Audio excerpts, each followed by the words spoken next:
Well, it's a pleasure to sort of begin the process, which we hope will really be a way of capturing and sort of that sound that we just heard, that howl round, that feedback loop, sort of getting the cycle, the sound of what happened today to bring it to focus and then to sort of hopefully create some documentation. What we'll be doing today is whether or not you knew it, in each of the 6 breakout sessions, there was a designated recorder or scribe who was there to sort of try to capture both the spirit and content of what the conversation was in those breakout sessions. So what we're going to begin by doing is by going through each of the 6 breakout sessions to get some sense, whether you were in the room or not, get a sense of what the conversation was in each of these 6 topics. Then we'll take a moment to pause and reflect on everything that we've heard. Sometimes it'll be things we'd already heard, sometimes it'll be new stuff. And then we will take a moment to try to distill what is for the full body here, the 2 or 3 core themes or questions that we might like to take forward as we leave today. So the task, what we're trying to do today is to try to capture a lot of the energy and ideas and enthusiasm and insight that have raised and to capture those thoughts before they disappear outward. And one of the ways we have to do that is I'm going to be facing forward. You get to look at Victor doing what he's doing. And if you haven't had a chance, but at the end of the day, I hope you'll come down and get a closer look at the visual documentation that Victor is doing. So once again, to start, what I'd like everybody to do is let's just get here in the room. Everybody, let's just get here all together. So let's take a moment. I'm going to make you do this a couple times so you get practice. You'll get well practice at it. Let's just take a moment, take a breath. Everybody collectively, take one big breath in and exhale. Okay, we're in this room together. Give a thought to what's been happening through the day. Let's just sort of hold a moment in intentional silence and just capture our thoughts. What's your experience been today? Now shake those shoulders out. So do a little bit of chair yoga. We'll do this again in a little bit.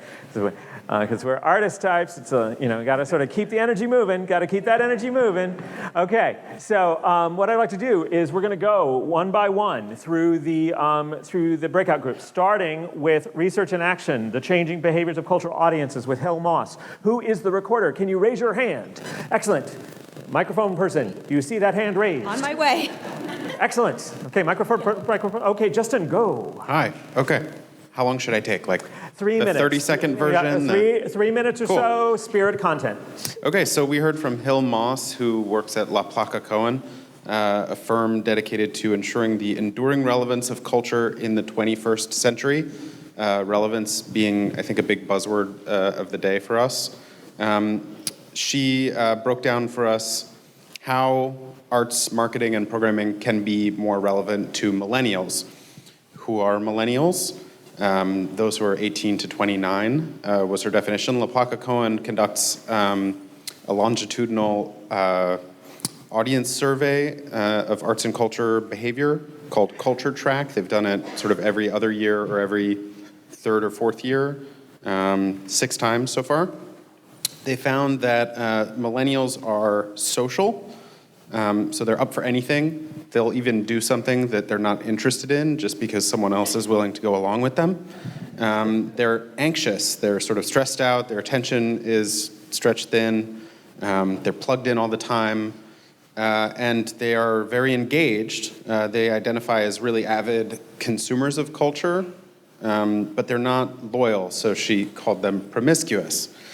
So this is why our membership programs are, tanking, and why millennials, they want to curate everything themselves. Basically, they're kind of fickle, and they think they know everything. So if you want to market to millennials, if you want them to participate in the arts programming you're offering, there's this very crowded marketplace, or like this crowded inbox that you're competing for, and your audience's sensibilities are changing quickly. She defined 10 really great action steps and some incredible case studies. I assume I don't have time to enumerate all of those, but I think some of the ones that really stuck with me were, how do you cut through the noise with branding and marketing that's unique and authentic, how do you create a personal touch? She cited an organization whose membership program involves getting like an original collector's item type box designed by a specific artist each year, or even having your own like art advisor therapist who will, not just building your loyalty to that one institution, but breaking down silos. And my membership to Yerba Buena Arts Center means that someone will say, hey, you might be interested in this show at SF MoMA or at this or this class. Or so partnering with one another to give audiences this kind of broader, more holistic experience of the arts, becoming the third place, other than home and work, that people want to go and connect with each other, stimulating all of the senses. There's a lot about food. Millennials are really food motivated, free food especially. Informalizing art, like taking these sort of holy places of high culture and, to the extent that it's appropriate, finding ways to sort of make them approachable, make them contemporary, being really hospitable. Things like signs that help people not get lost in your institution. Staff who are talkative and friendly and welcoming. And I think lastly, like re-incentivizing loyalty programs. Like just because it's 5 shows for the price of 3, like that's not gonna speak to your millennial audience, but if there's a game involved or if you kind of indulge that urge to curate and author, sort of co-author the experience, they'll respond to that. Great. So if I can just speak back some of what I've heard as perhaps other people in the breakout session might think on anything that we need to catch before we move on. Millennials, 18 to 29-year-olds, sort of, if I'm hearing everything correctly, they are not loyal in the way that we're used to, and they desire a real active engagement on the part and attention on the part of the arts programmer, sort of moving in all kinds of different ways so that there's a sense that they can both participate and create their own experiences at the same time that they might be willing to take leaps, imaginative and adventurous leaps in ways, as long as there is a sense of community or experience that guides that. There's an interest in multisensory engagement, sort of engaging multiple senses, and even though, so it is an opportunity in some ways to reimagine a sort of conventional loyalty mechanisms in sort of ways of building loyalty from new sites like food, experience, encounter, and that requires great attention and communication on the part of a staff as well as other measures like signage and website access. Okay. Any other things that we haven't caught from that first breakout session? I'll need you to just grab my attention because the microphone lady won't be able to run that quickly. So if microphone can go back. Anything else from breakout 1 that we need to catch before we move on? Okay. Yep. Re-incentivizing the last thing you said. Re-incentivizing loyalty programs? Re-incentivizing loyalty programs. Is that right, Justin? Yeah, okay. Okay, breakout number 2. Breakout number 2, which is growing cultural participation, engaging diverse audiences, tactics, challenges, and successes with Donna Walker-Kuhn. And you're our reporter? Okay, so the microphone's coming to you. Yay, microphone. She's getting her steps in today. Hi, everyone. Thank you. Yes, we had our audience development session with Donna Walker-Kuhn, who is the VP of Community Engagement at NJPAC, along with a million other things that she's done. And so our biggest question is, why community engagement? Why should we do it? What benefits will it bring us? And Donna told us that it brings in audiences and builds support organically, and that will reflect within our own walls and also outside in the community. We need to build support for our organizations through finding these audiences that are looking for something and they're not sure what. So we can offer that to them. It will change the way we look at the people when we engage with them, and they don't necessarily look like the people that are already inside our buildings, but they need a place at the table as well. It gets us out of our comfort zone, And it expands our audiences by being inclusive rather than exclusive, and it just brings more chairs to the table. So what do we need to do? How do we need to start our community engagement initiatives? So we first need to look at ourselves and our staffs and our boards and see if that is accurately really reflecting our communities. So we need to do some kind of a self-assessment there. And we need to have resources and leadership that will allow us to facilitate these programs and start building relationships with organizations in our communities. We need to pay attention to population growth. The Hispanic, the majority of growth in population is not white, and Hispanic is probably the largest growing population within the United States. So we need to pay attention to data for our own communities to be able to be relevant. Donna also said that we need to have a staff member who reflects that audience that we're trying to meet to be part of that initiative. It could be a staff or a board member, but it's always easier to relate to one of your own when that person goes out and calls you up and wants to meet with you and so on. So, and we also need to have a vision of where we want to go. What are our goals? Set some goals that we can measure success by, social media hits, or how many performances in the community we might do, or how many tickets that we might sell through these audience engagement programs. So where do we start with this? We have a conversation with our staff and our board about cultural diversity, and really assess what kind of resources that we can put into this, and what the feeling is on our staff and board about bringing in different programming and different people on our board. Donna suggested going into your community and joining the organizations of the people that you want to reach. And this will give you a good avenue to meeting people, to understanding what their needs are by socially networking with them. And also, we can build interest in our community events through social media. That seems to be a good place to start. And a lot of interest is generated, not just in salesy type of social media, but through interesting tidbits about what's happening in the community. Build a database of stakeholders who will agree to send out information to their stakeholders. So it all just goes to finding those people who are community activators, getting them engaged with you and supportive of your efforts, and then asking them to be advocates and ambassadors for you. Build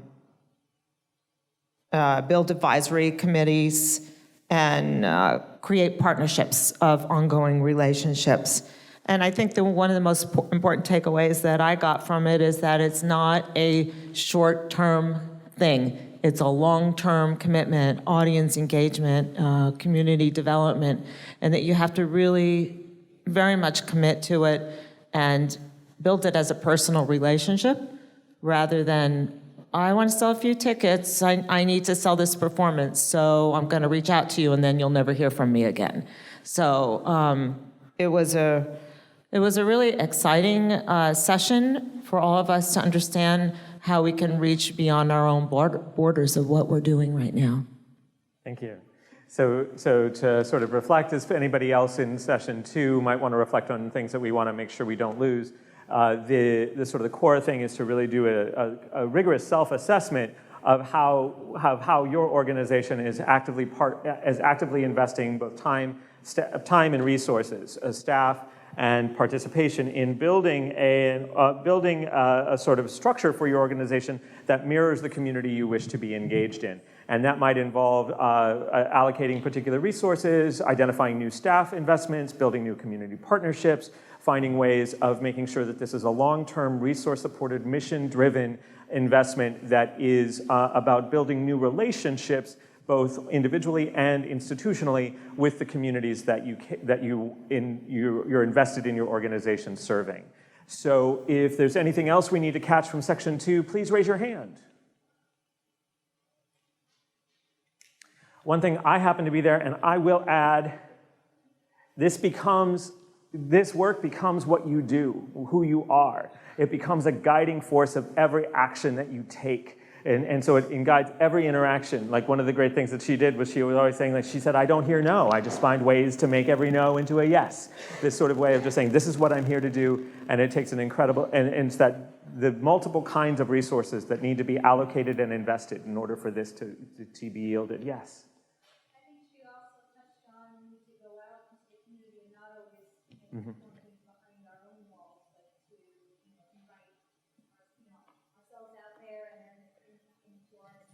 Yeah, and that reciprocal invitation of like, before I can invite you to my house, I need to know where your house is. And sometimes knowing where your house is means me going to your house. So these kinds of really understanding this as a long-term relationship that is mutually, needs to have rewards on both sides if it's going to be successful. And so not giving tickets away, making sure that there's a value in the tickets giving, always making sure that there's a thoughtful, intentional, reciprocal relationship in any community partnership. And that takes work to build, but it's about community relationship. Okay, anything else from session 2? Okay, moving on to session 3. That is the next generation of philanthropy with Teresa Jacks. Who was the recorder for that one? Okay, up there in the blue? In the blue. Oh, she's got it already. Prepared. Okay, you're getting ahead. Oh, wow. Teresa Jacks did a great job. We had 3 participants, Dana Archer Rosenthal, Jeff Sobel, and Etta Dink. And we talked a lot about learning about the philanthropy landscape in New Jersey, how it's changing, how is New Jersey different from other states, and where do the arts fit in. One of the key points was how do we diversify revenue streams. The obstacles, not many. There's a big difference. There's one very large foundation in New Jersey with significant assets, and then there's a big drop down to the next level of assets. And the fact that there are not many community foundations in New Jersey compared to our neighboring states. Actually, there are only 9 in New Jersey. So what were some of the action steps that we could take were, actually we talked about social impact bonds, which I was not as familiar with as I think some people in the audience might have been. And Etta warned us not to wrap our heads around it too hard because it's an evolving concept that's actually complicated and high cost, but addresses mainly the social sector right now. And payouts are only realized dependent upon a predetermined set of outcomes. And government is often involved in terms of backing this, but investors in the private sector expect a rate of return on their investment, and oftentimes government is responsible for that. So they talked about a triangle of a nonprofit organization that provides benefit to society, the investors, the backer who delivers the rate of return, and an outside evaluator. There were a couple examples. One, the Museum of Contemporary Art in Massachusetts, and a project developing, sounded almost like a creative placemaking project, developing the area around there, and an arts impact fund that the Arts Council of England has been involved with. And a lot of the social impact bond projects have started out over in England. Then we talked about corporate shared value or creative shared value. And so there was a lot of the SIBs and CSVs and all kinds of stuff going on here. And understanding the value of return. A lot of it was about measuring how do you measure value, how do you look at social value, how do you look at soft metrics that the arts deliver, and how do you translate that information back to your funders, whether they're corporate, large corporations or small businesses, and trying to get your hands around what those numbers are. And then some of the action steps to take And one of the things, the comments that was made that sort of resonated a lot with me was not being afraid to talk about your numbers, so that, in fact, if they are skewed because you get too much government funding or you get too much of this or too much of that, that it can actually help you if you can talk about it in a meaningful way to other potential investors or philanthropists. Understanding the social return on your programs and services, whether it's social return or what the actual value is. Do not ignore individual philanthropy. Understanding how to quantify those impact, including the soft metrics. Understanding that what we have to do is continue to learn more about the trends. It's a continuing education project. And to understand the new terminology that is being used and being mindful of the level of sophistication in philanthropy.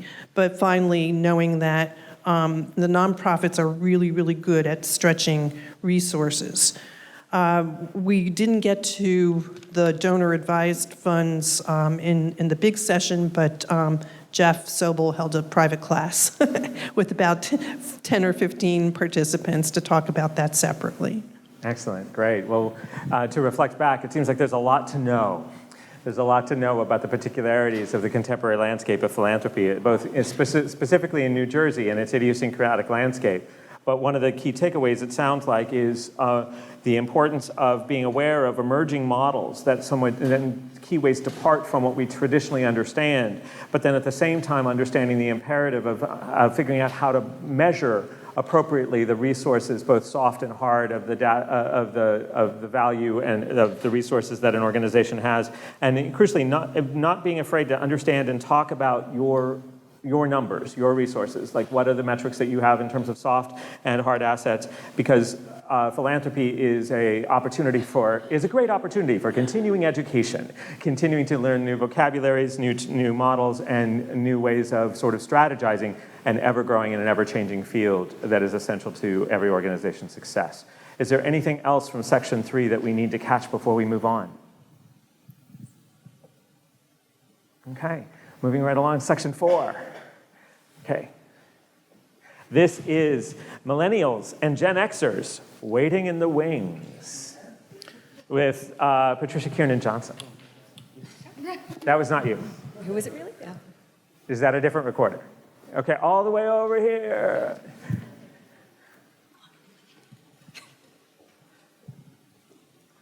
Are you plugging in? Is he plugging in? Okay.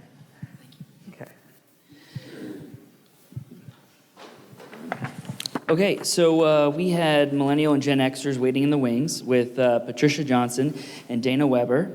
And I had 3 minutes, so I'll try and make this fast because we covered a lot.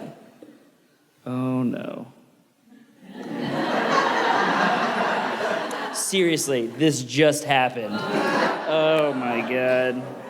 And you're Millennials and Gen Xers, right? I got it back. I figured it out. Okay, so we met AJ, who is a Millennial, and Allie, who is a Gen Xer, and we learned a lot about them.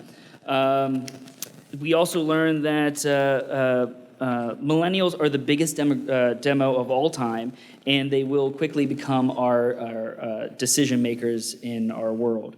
That they're also so big that there'll probably be talk about subsets of millennials coming up pretty soon. We also, because millennials are so diverse and there are so many of them, it's more about the mindset of a millennial versus the age group and the demographic of a millennial. Okay. The mindset of a millennial is all about the right place, the right time, and the right message. And the millennial has been around messages their whole life, and concentration actually has decreased by 66% from in the last couple years. Currently, we are at 8 seconds of concentration time, and which is interesting because a goldfish has 9 seconds. So We pay less. So you've already checked out from this conversation that I've already said. So there you go. I'll try and make this extra fast. So for digital content, there are about 300 words, which can be read in 8 seconds, but most likely are skimmed at about 6 seconds. That is in the sense of blogs, images, and comments. Millennials are online in the evenings between 8 and 6, or 8 and 12, 8 and 6, 8 and 12, and which is the exact opposite of baby boomers, who are, that should be in the evenings between 8 and 12, and baby boomers are in the mornings between 8 and 12. That's interesting. Tech, the most information. Can you repeat that again? Yeah, sure. Yeah, because I messed that up a couple times. So, and the we'll just start from the beginning. Yeah. Baby boomers are online between 8 and 12 in the morning. Right. Yeah. And millennials are online 8 and 12 in the evening. In the evening. Yes. Okay. Awesome. Okay. Millennials focus a lot on tech. Tech content, so content that talks about the tech of your productions, the what went into the lighting and the background behind the stage. And Gen Xers are interesting because their number one interest in content is healthy living. So I don't know how you weave that in there, but you have to be creative. Google is a great way to test out new messages. Google AdWords offers a grant for up to $10,000 in Google AdWords per month, and it is a great way to test messages and get more eyes on your organization. Another interesting thing was that mailers are also coming back in popularity. 75% of people that were surveyed by, I believe it was the U.S. Postal Service, found that mailers were actually valuable. They actually liked the tangible high image content mailers. So that's good. And then we went into the world of opera, which opera is not Oprah. That was the first thing. It's not Oprah. It's opera. So that was the first thing we learned. And then there are many barriers, but the assets are that it's multidisciplinary, it's powerful, there's a range of types, it's flexible and collaborative, and there's a strong national partnerships. But the main idea is what do millennials want? Well, they want a social experience, they want to be able to participate, and they want to know. They want to know more about what they're involved in. And I guess the way that it was summed up was they want to be heard, they want a conversation, they want a dialogue, they want to be able to talk back and forth and actually be heard. Audience research for Opera Philadelphia study, they actually divided it not between ages but between behaviors. There are buffs and attenders, and there's more information on that in the slides that are online, that will be available online. But what came out of that study was a festival that basically allowed millennials to binge watch opera. So that was pretty cool because what they basically, that was out of Philadelphia. In Chicago, they started an organization called Breaking the Walls. And in San Francisco, they did pop-up opera. And all of this comes down to adapting without compromising. Organizations should have a personality that doesn't waver, but maybe it can package itself differently.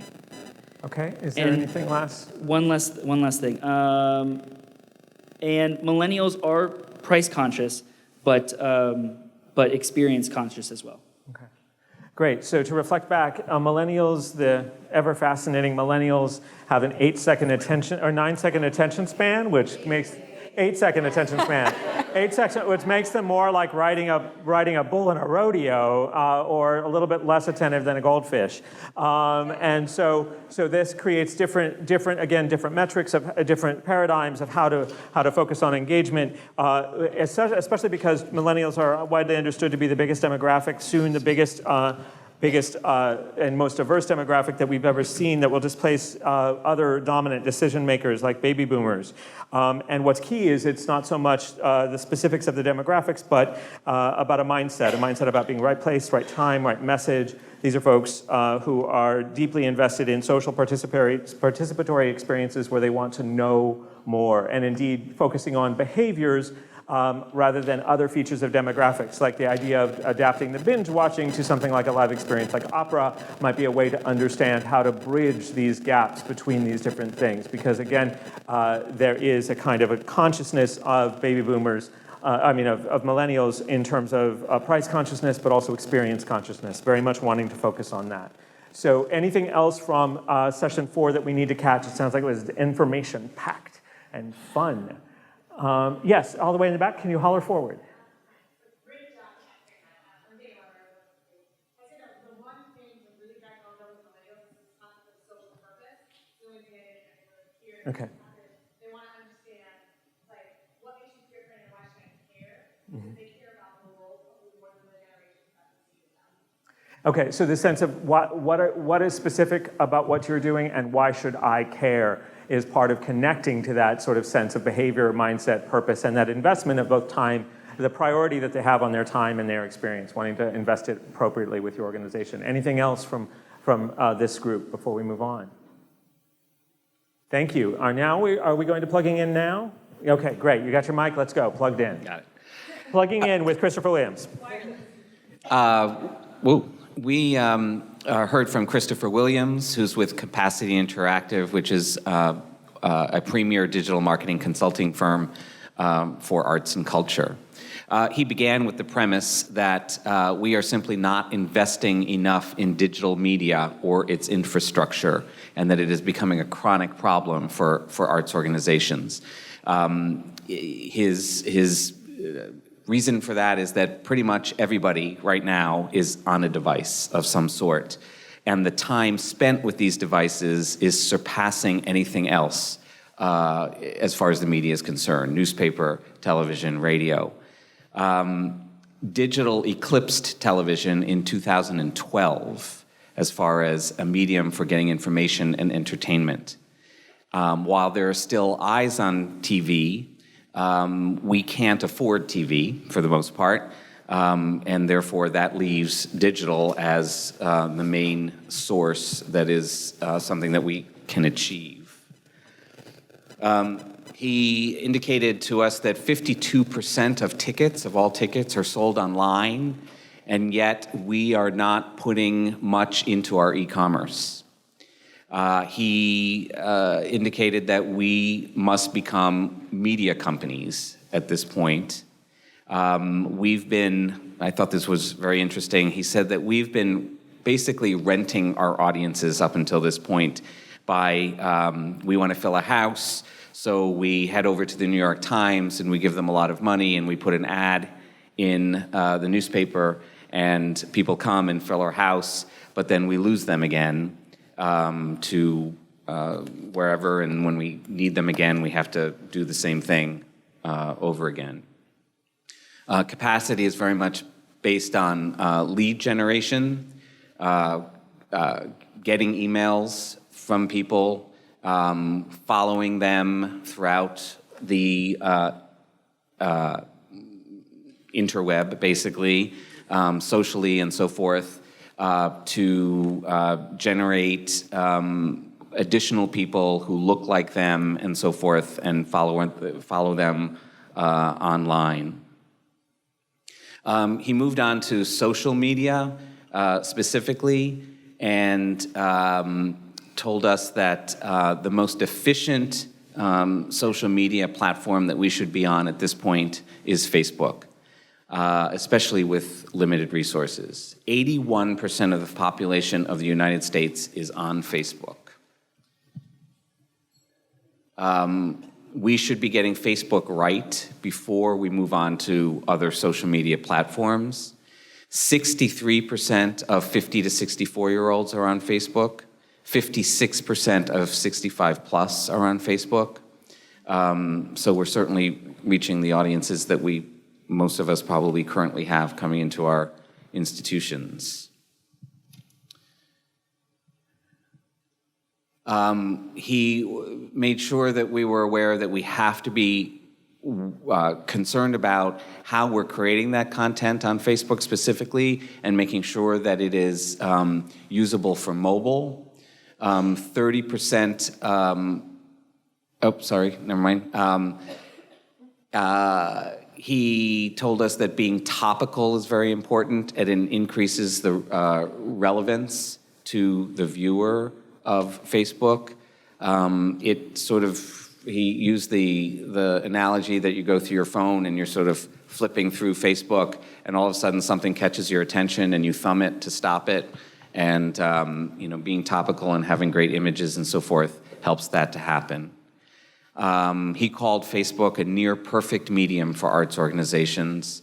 He said that $1 spent on Facebook returns anywhere between $3 and $12. And I think that's it. Okay, great. So what we get from plugging in is a reminder of the imperative for arts organizations to invest in digital media infrastructure. Digital as being the central media source. It's already, for nearly 5 years, it has outpaced television. And the simple factoid that more than half of tickets are sold online is a reminder of the essential for arts organizations to be attentive to their e-commerce infrastructure and to begin to think of themselves, at least to some extent, as media companies. And also the imperative of paying attention to social media, getting social media right, in terms of topicality content, developing quality content for it. Facebook is notable in there because arts organizations, the essential of developing capacity in terms of data, tracking information, and also content production is still underinvested and yet increasingly essential in a rapidly shifting digital landscape. Anything that we need to add to that? Yes? The price of free content is surrendering your email address. Yes? As part of that, we talked a lot about, instead of interruption marketing, going to permission marketing, which is basically getting the permission to get that email address and start with just that first. So the shifting paradigm between interruption marketing, stopping the flow, and instead doing the permission marketing of opting in, of inviting the opting in. Exactly. Great. Anything else? Yes?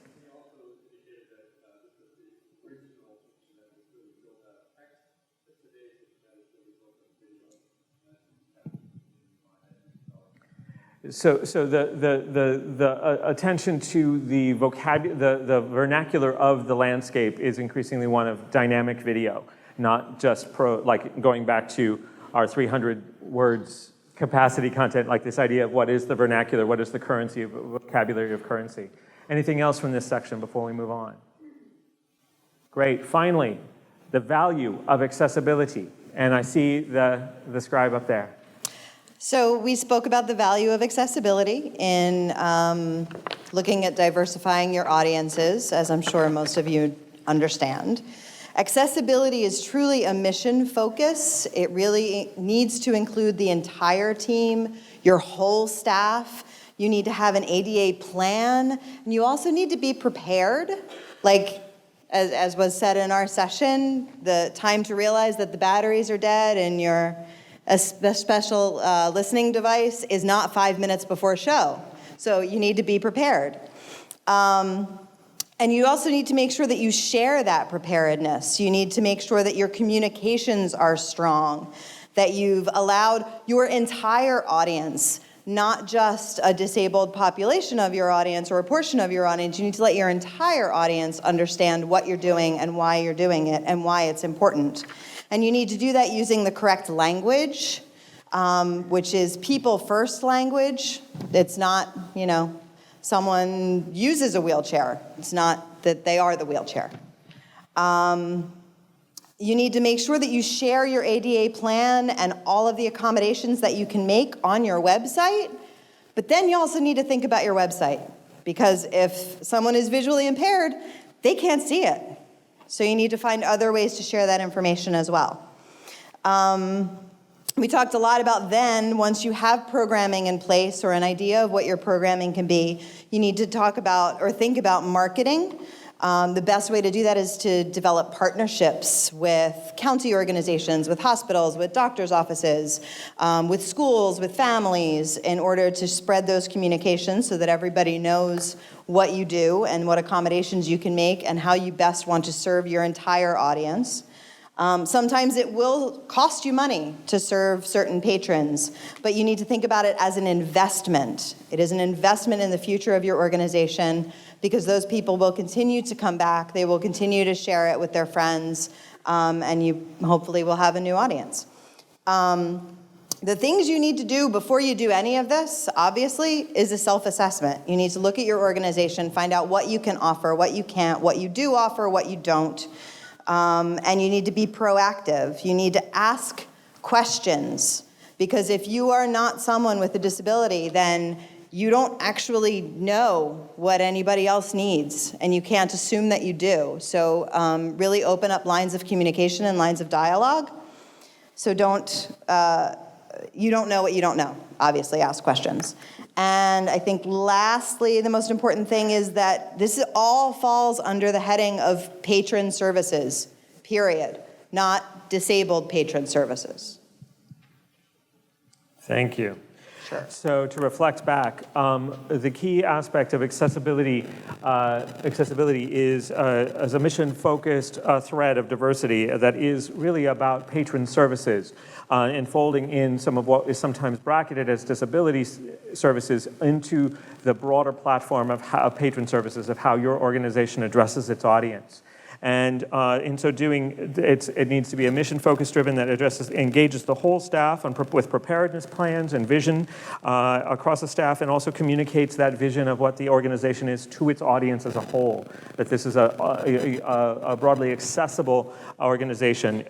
Key to use people-first language, people-first language, and share information about accommodations forthrightly, accessibly, and freely. Develop partnership models with other organizations to cultivate the hospitality of your organization to a disabled audience, and then also be always aware that there are often upfront costs that might be revisioned in your mission-focused plan as investments in your organization's long-term future.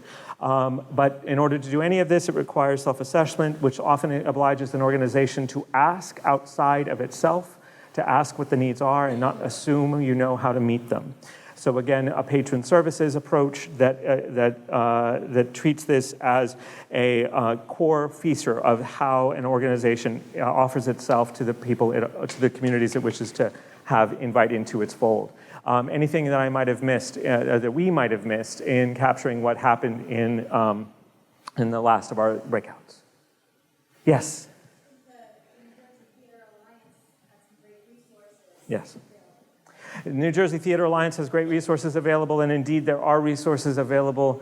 There was a generous packet that was provided in that room and so in your community or through the New Jersey Theater Alliance, there are not only information resources, but sometimes material resources, like accessibility, audio accessible headsets that are available for loan. So if you have a need, find another advocate in the community that ask and to partner with them in developing a plan for your organization. Thank you. Other things from session 6, rather. Okay, that was a lot. There's a lot of downloading going on right there. There's been a lot of thoughts here today. So we've been doing a lot of thinking, a lot of talking, and a lot of visioning for the future. And indeed, part of what our opportunity now, as Victor sort of does some of his magical alchemical transformation of the words into images, what I would like you to do is to, again, let's take a moment to take a breath, just take a quick breath, do a shoulder shake, and ask yourself, let's just take a moment of intentional quiet, close your eyes, clear it out, clear it out, clear it out. And ask yourself, what is the main set of, what is a primary question that's emerging for you? The thing that you hadn't really thought before today, or that hadn't really come into the focus that it's had today. What is a question? This is a question that might not have an answer, but a question that nonetheless might be guiding how you gather your thoughts as you proceed on.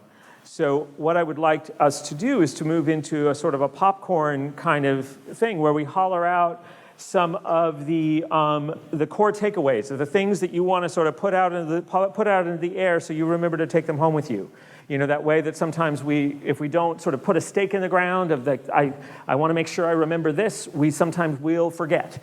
And we won't remember to go to our notes, or we'll go to our notes, and in a great 21st century way, our notes might not be there when we expect them to be there, you know, or maybe the person taking the beautiful visual notes didn't write down that thought I thought he did. And so what is the thought you want to make sure you walk out of this room with? And maybe one way to keep sure that you hold on to it is that you sort of float it like a balloon, raise your hand and say it. So what is a question, a thought, sort of a key theme that came to you today, and what we're going to be listening for, or what are maybe sort of some threads that unite this? I will say for me, just to start, and then I'll go to you. For me, one of the things is data. Measuring outcomes, finding the ways relevant to the questions you're asking. What are the ways you measure the success? What are the ways that you have so both for reporting possibilities, but then also what are the ways that you haven't even thought about gathering data about this? And so for me, I just kept hearing data, metrics. Indeed, from the keynote this morning, like what did he keep referring to? Every emotional point about his biography, he connected to data. And so I guess I've been thinking about the relationship between experience and data all day long. Yes? There are basically four groups: Millennials, Gen X, Baby Boomers, and the pre-war. Not to forget that you have to think of all of them inclusively, and not to exclude just because one group is coming up, not to forget about the older as well. To think about our whole audience, including all of these demographics. Excellent. Yes? Oh, would you say it into the mic, please, so we can all hear? And of course, I'm in the last row. That people aren't just going to come anymore because we're there and we're doing good things. We really have to make a case for ourselves through all of these communities to tell them that we're there and doing good things. People aren't just going to. I think one of the speakers said, you know, a certain amount of people looking for Broadway shows are just going to buy the New York Times and have their credit card out and look at the list and see what show they want to see. But that's not necessarily the case anymore. So we need to be advocates for ourselves in the communities. Great. Advocating for the social value, again, connecting to this morning. Advocate for the social relevance, the value of the work that we do, that our organization does, and that sometimes we can assume it's self-evident, but it's good. And sometimes other people will make that advocacy for us, but it's important that we know how to advocate for the social relevance of the work that we're doing. Yes, down here. This is maybe going off of that a little bit. It's just interesting to me within all of the discussions we've had, it's so much about talking to other people, listening to other people, listening to what else is going on in the world. And we actually, this is really loud. We're all here as arts organizations, and we haven't talked about the programming or the art really at all, even though that's the main goal, is that we want people to come to it. But it's actually been really refreshing that it's been about the people, like the people and what impact we can have on people, and it hasn't actually been the art that's been leading the conversation, it's been the people. Well, and indeed that idea of communication is about relationships, not about commodity exchange. You know, that in some ways for this exchange to happen, we have to know who we're talking to. And sometimes that, like as we've just heard, sometimes that means asking who they are, going to see where they live, before we ask them, assume that they're coming to our house, but the imperative of those models of communication, which are these threads right here. And to make sure that we're talking to the full breadth of the audience, we want to make sure that just because we're excited to talk to a new audience doesn't mean we should stop talking to an audience who's been a dedicated part of our community for a while. Yes, in the back. She is really getting those steps in today.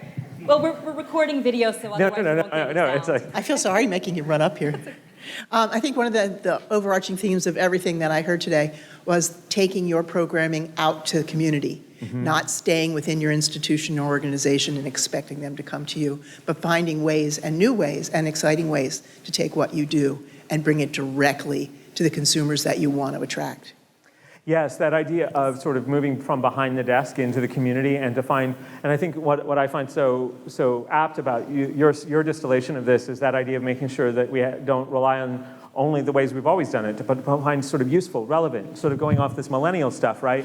Like, what is the specific value that is offered here? And are we able to sort of name like why we're bringing this to you? Not just because it's great, but because we see you and we think it'd be a great connection for us. So yeah. Other thoughts you want to take away? Oh, yes, thanks. Let me see it. I could probably run up here too. Like you could talk to my chest, you know. Where am I looking? Down here. Oh, sorry, didn't see you. Just want to make sure we all hear. I think a good point to remember is that you should not be so scared of change just because millennials and Gen Xers are coming around and accessibility is becoming more of an important thing to keep track of.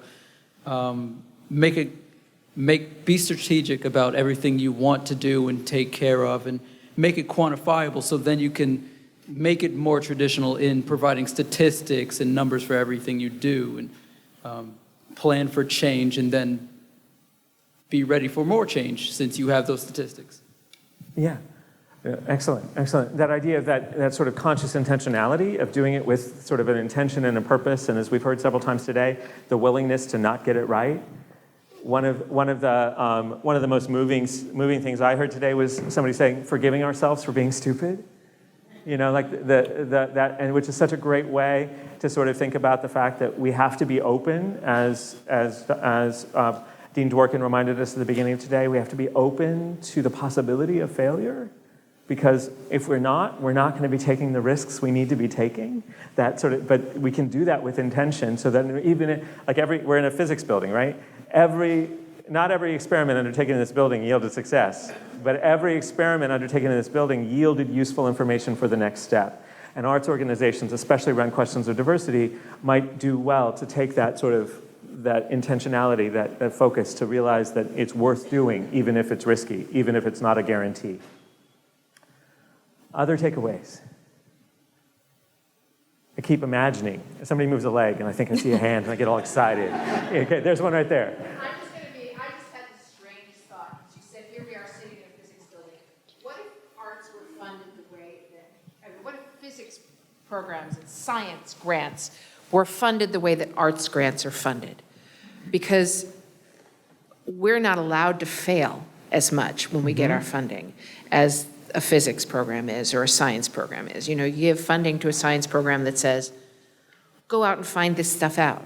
You give funding to an arts program is, tell us what you did and what effect you had. Just that thought just happened with the convergence of where we are and what we're talking and about. again, going back to what Dean Dworkin said at the beginning of today, is what agency do you have and the capacity that you have to make the change you want to see, right?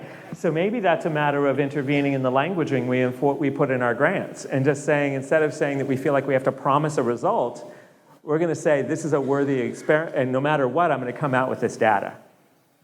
You know, maybe it is a matter of taking a page from, like, if scientists had to do it, they get the benefit of these long-term things, but in some ways they perform in a way because they have the confidence that whatever they get is going to be valuable. We get caught up often on ticket sales and being able to validate it in terms of money, or validate it in terms of this was a successful program, let me do it again, as opposed to thinking of it in terms of this is part of a longer initiative. Each time we do it, we gain this data that helps us move forward next. So I think your challenge to us really echoes sort of what Dean Dworkin suggested, which is perhaps we need to behave in ways that maximize the capacity we have in our organizations to make those affirmative actions. Not long ago, I heard David Henry Wong talk about it. Affirmative action has sort of a weird tenor in our culture.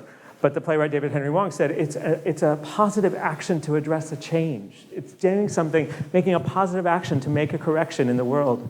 And so part of, I think, what I'm hearing here is something that really has been bubbling throughout the day, is what are the ways that we have, in the capacities that we have with all of their limits, how do we focus on the potentials to think beyond the limits that we've been encouraged to see?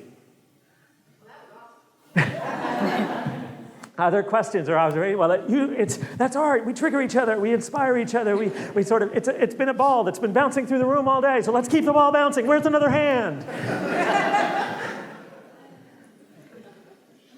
Where's another hand? It's Yes. Tuesday. Okay. I should know that. There's two things. So I keep hearing permission to fail. And the other thing that struck me is our need to be better storytellers about what we do. That's excellent. The idea of we have to give ourselves permission to fail, and we have to demand the permission to fail at the same time, which is two things, right? We have to say that that there is no such thing as failure in the arts, that every arts endeavor, and so how do we adjust the metrics of our own self-advocacy, and how do we re-narrate the story so that we're not only measured upon a kind of an incremental annual, every year getting better success, but we can sort of really do something more realistic in advocating in terms of what is being accomplished. And that is that, what are we? We're storytellers in our different ways. That's what artists do, is they tell stories using different vocabularies, different techniques, and different disciplines. So how are the ways that our capacities as storytellers can be leveraged to accomplish new things in this realm as well? But yes, failure, fail. Go out and fail. And tell that story in a way that gets you more money. Or get you more press. Get you more press. Like, what are the metrics that any failure has that can yield something that is valuable to your organization and its long-term longevity? And especially in terms of it reaching out into communities and constituencies and building a future in a way that you see in your long-term vision for what your organization wants to be. So the ball's still bouncing. Anybody want to tip it? Yeah. Wow. We're getting good. I think another buzzword that has been floating around all day has been partnerships, the idea of partnerships. Right. We all come from around the state, different disciplines, performing, visual, cultural, and I think people in different disciplines may have solved a problem that you are facing in your discipline in a way that you haven't thought of, or in a way that's innovative or different. And I think building those partnerships and those relationships would really help the longevity of us all, since we're all under that arts umbrella. Well, and finding the ways to build those partnerships in big and small ways, right? And sometimes, again, going with what Donna Walker-Kuhn said, is sometimes she talked about what we talked about in accessibility as well. It's like we have to think about what it takes for somebody to get from where they are to where my organization is. And sometimes the best way to do that is to walk over to them, which is often not how the model thinks. It's like often arts are thinking, like, I have built it, they should come. But sometimes it's about building partnerships or saying, can we meet somewhere and let's figure this out together? But again, building communication, building partnerships, building ways of mutually beneficial partnerships. So it's not solely I'm giving you this so that you give me this, but sort of a relational transaction that can both be among arts and organizations, but also with the physics building or physics department. Yeah. Great. A couple more minutes. Victor, do you have anything you want to ask or mirror or tease out or ask me to do?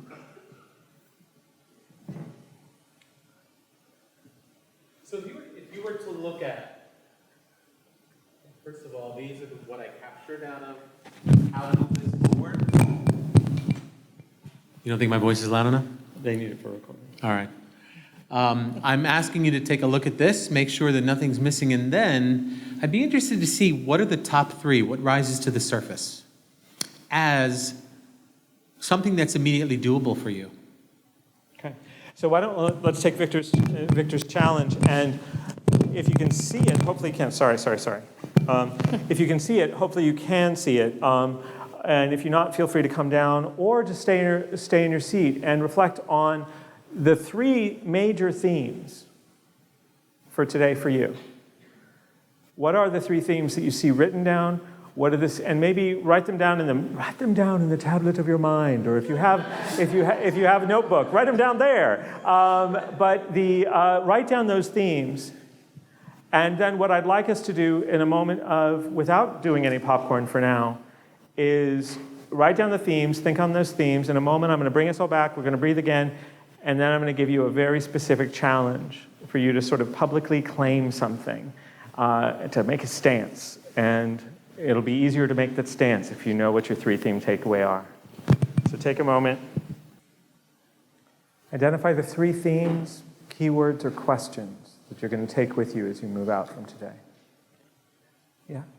Is there any way to zoom in so we can see the text a little better? It's very small. Why don't I just tell them what it is? Okay. Okay, importance of data. Focus on the whole audience. It's about all groups. Be advocates for the social relevance of our work. Think beyond the limits of our prior approaches. That idea of approaching things the way scientists do.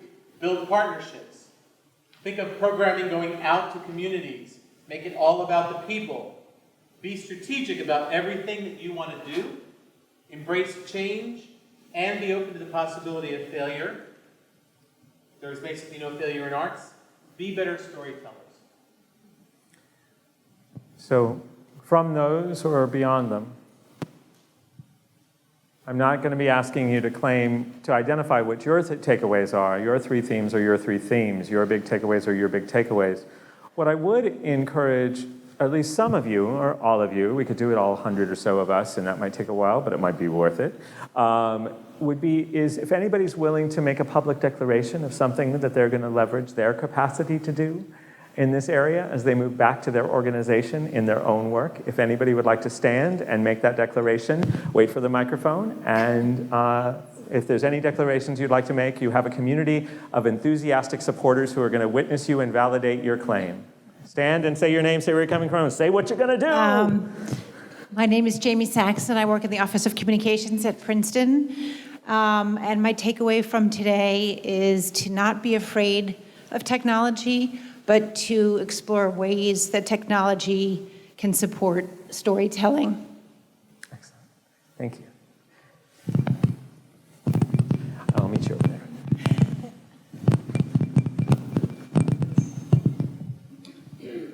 Hi, I'm Dee Bilia. I'm going to be better and more consistent at relationship building. Hi, everybody. I'm Adam again. I can tell you that from Art Pride's perspective, we can definitely guarantee that the conversations today and the topics talked about today and the questions that we've sort of posed but maybe not have fully answered yet will definitely shape how Art Pride presents its professional development over the next 2 years.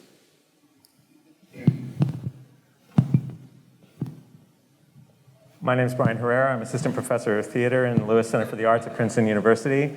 And my resolution over the last few weeks that has been fortified by today is to make sure that anytime I talk about diversity, I'm also thinking rigorously and critically about disability and accessibility.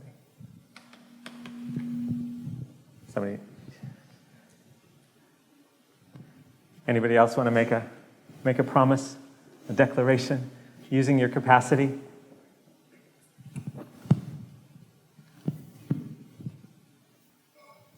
I'm Don Eamon from the State Arts Council, and I'm the Director of Artist Services. And I'm making a commitment today to listen more carefully to artists and what their needs are, and start a dialogue about how those needs can be met.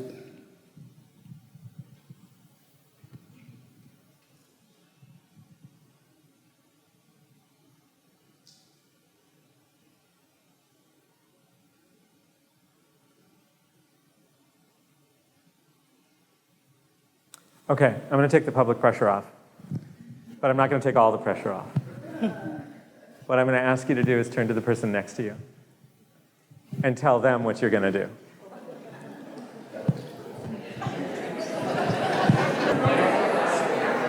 I'll do it. Well, I'm going to interrupt the incredible bubbling of energy. I'm going to interrupt the incredible bubbling of energy, not to stop it, but to say thank you so much for coming together and sharing your collective wisdom today with us. Please be aware that these images are ours and are yours to come down, take a picture. It'll last longer. I assume that there will be photographs taken. I've had a special request that a goldfish be added to the board, as sort of perhaps our mascot of the 9 seconds, like we can beat the goldfish. We can aspire to be a goldfish with 9 seconds of attention. So once again, there is some final words, but on behalf of both Victor and myself, thanks so much for your careful attention and your careful contributions for this final conversation of the day.